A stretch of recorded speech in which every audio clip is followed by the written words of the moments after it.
Yes. Kababata ko to. Tama. Since kindergarten. Valedictorian yan. Valedictorian. Sa namin sa high school, si Ganyero, nasipa ako.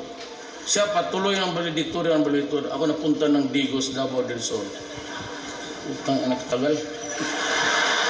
Na took me 7 years sa high school.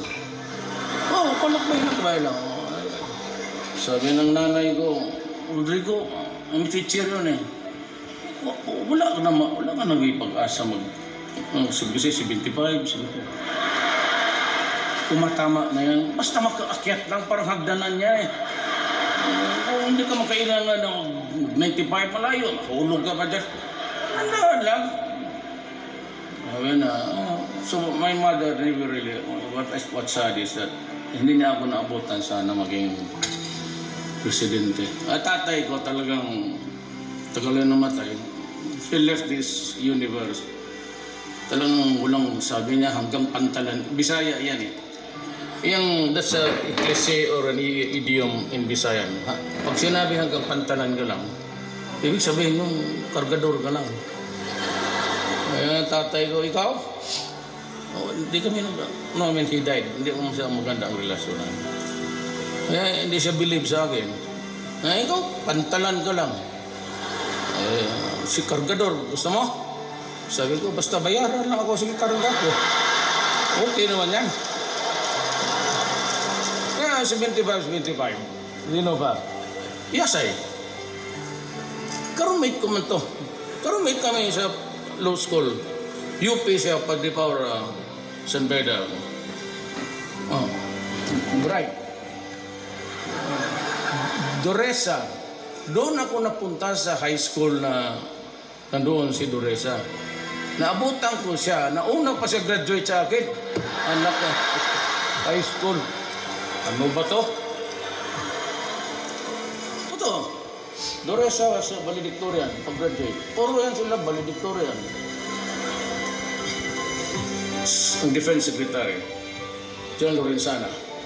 Alam mo, hindi ko alam yan. Pastor Kibuloy is from doon pinanganak ko, Tabato City.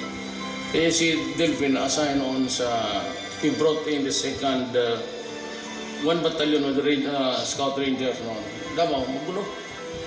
At siya, tapos nakilala kami because I was mayor. Kaya siya, nung naghanap pakapa ako, valedictorian. Alam mo sinagsabi sa akin? Pastor Kibuloy. Yan ang valedictorian ng sa PMA. PMA ito. Magpuro, valedictorian, Kair, good lawyer, si John Iscaron. He is my advisor sa national security. Kung tignan mo ang buhay. Tignan mo ang buhay. Trabahante ko lahat.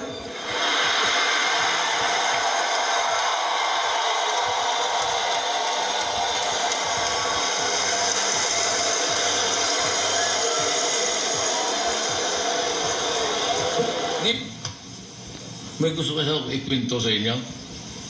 But can you take it? Yes! Okay. Isang araw, may pumuntang ko.